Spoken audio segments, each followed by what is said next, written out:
భారాన్ని విద్యుత్ భారాలను విద్యుత్ భారాలను విద్యుత్ భారాలను విద్యుత్ భారాలను రద్దు చేయాలి స్టోప్ ఛార్జీల భారాన్ని రద్దు చేయాలి స్టోప్ ఛార్జీల భారాన్ని రద్దు చేయాలి స్టోప్ ఛార్జీల భారాన్ని రద్దు చేయాలి వ్యతిరేకించండి ఆదాని స్మార్ట్ మీటర్లను ప్రజలపైన విద్యుత్ భారాలు పెంచేటువంటి స్మార్ట్ మీటర్లను ప్రజలపైన విద్యుత్ భారాలు మోపేటువంటి స్మార్ట్ మీటర్లను ప్రజలపైన భారాలు మోపే స్మార్ట్ మీటర్లను ప్రజలపైన విద్యుత్ భారాలు మోపే స్మార్ట్ మీటర్లను ప్రజలపైన భారాలు మోపే స్మార్ట్ మీటర్లను రద్దు చేయాలి సర్దుబాటు ఛార్జీల భారాన్ని రద్దు చేయాలి టోప్ ఛార్జీల భారాన్ని రద్దు చేయాలి స్మార్ట్ మీటర్ల విధానాన్ని రద్దు చేయాలి స్మార్ట్ మీటర్ల విధానాన్ని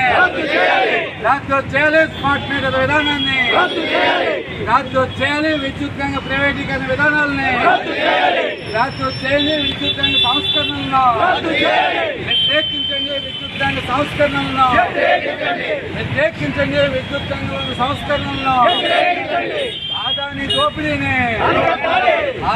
దోపిడీని కేంద్ర రాష్ట్ర ప్రభుత్వాల ప్రజా వ్యతిరేక విధానాలు ప్రజలపైన భారాలు మోపే కేంద్ర రాష్ట్ర ప్రభుత్వ విధానాలు ప్రజలపైన భారాలు మోపే కేంద్ర రాష్ట్ర ప్రభుత్వ విధానాలు రద్దు చేయాలి స్మార్ట్ మీటర్ల విధానాన్ని ఉపసంహరించాలి సర్దుబాటు ఛార్జీల భారాన్ని విద్యుత్ భారాలను విద్యుత్ భారాలను విద్యుత్ భారాలను విద్యుత్ భారాలను రద్దు చేయాలి స్టోప్ ఛార్జీల భారాన్ని రాష్ట్రంలో కూటమి ప్రభుత్వం జనాన్నెత్తిన విద్యుత్ ఛార్జీల భారాన్ని పెద్ద ఎత్తున మోపుతున్నారు. ఎన్నికల ముందు కరెంటు ఛార్జీలు పెంచబోమని చెప్పని చంద్రబాబు నాయుడు గారు హామీ ఇచ్చారు. లోకేష్ గారు థియేటర్లు పెడితే బద్దలు కొట్టండి అని చెప్పని పిలిపించాడు ఆయన. పవన్ కళ్యాణ్ గారు జగన్మోహన్ రెడ్డి బాధుడే అని చెప్పి మాట్లాడారు. ముగ్గురు అధికారంలోకి వచ్చిన ఏడాది తర్వాత ఇవాళ 12,000 కోట్ల రూపాయలు విద్యుత్ ఛార్జీల భారాన్ని ఆంధ్ర రాష్ట్ర ప్రజల మీద మోపారు. ఇంతకంటే ప్రమాదకరమైన స్మార్ట్ మీటర్ల విధానాన్ని అదానీ కంపెనీకి ఆంధ్ర రాష్ట్ర జనాన్ని డబ్బులు దోచిపెట్టడం కోసం ఇవాళ స్మార్ట్ మీటర్లు బిగిస్తూ ఉన్నారు. 25,000 కోట్ల రూపాయలు స్మార్ట్ మీటర్ల భారం జనం మీద వసూలు చేసి అదానీ కట్టబెట్టబోతా ఉన్నారు.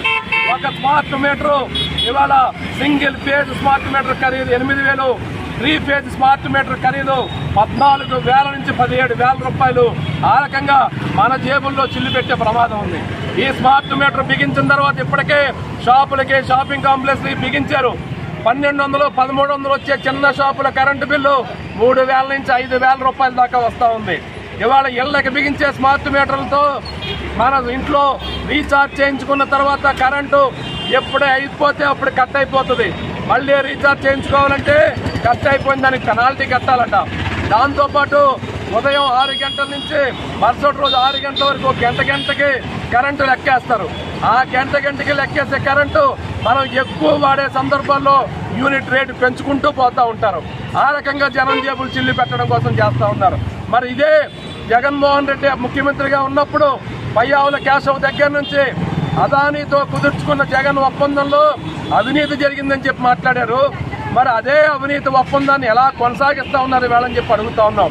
అంటే అవినీతిలో మీకు కూడా వాటా ఉందా, కూటమి నాయకులు చెప్పాలని చెప్పి కూడా అడుగుతా ఉన్నాం. అందుకని ఇవాళ స్మార్ట్ మీటర్లు వ్యతిరేకించండి. మీ ఇళ్లకి స్మార్ట్ మీటర్ బిగించడానికి వచ్చే వాళ్ళని మా ఇళ్లకి స్మార్ట్ మీటర్ బిగించొద్దని చెప్పండి. ఎవరన్నా కాదని బిగిస్తే పోలీస్ స్టేషన్లో కంప్లైంట్ ఇవ్వండి అని ప్రజలకు విజ్ఞప్తి చేస్తా ఉన్నాం. నేను చివరిగా తెలుగుదేశం పార్టీ అభిమానులకి, తెలుగుదేశం పార్టీ నాయకులకి, ముఖ్యంగా లోకేష్ గారి అభిమానులకి నేను విజ్ఞప్తి చేయదలుచుకున్నా. మీరు నిజంగా లోకేష్ అభిమానించదలుచుకుంటే లోకేష్ గారు ప్రతిపక్ష నాయకుడిగా ఉన్నప్పుడు స్మార్ట్ మీటర్లను బద్దలుగొట్టమని చెప్పాడు. మీరు స్మార్ట్ మీటర్లను బద్దలుగొట్టి లోకేష్ అభిమానులుగా నిరూపించుకోండి అని చెప్పని తెలుగుదేశం వాళ్ళకు కూడా నేను విజ్ఞప్తి చేస్తా ఉన్నాను.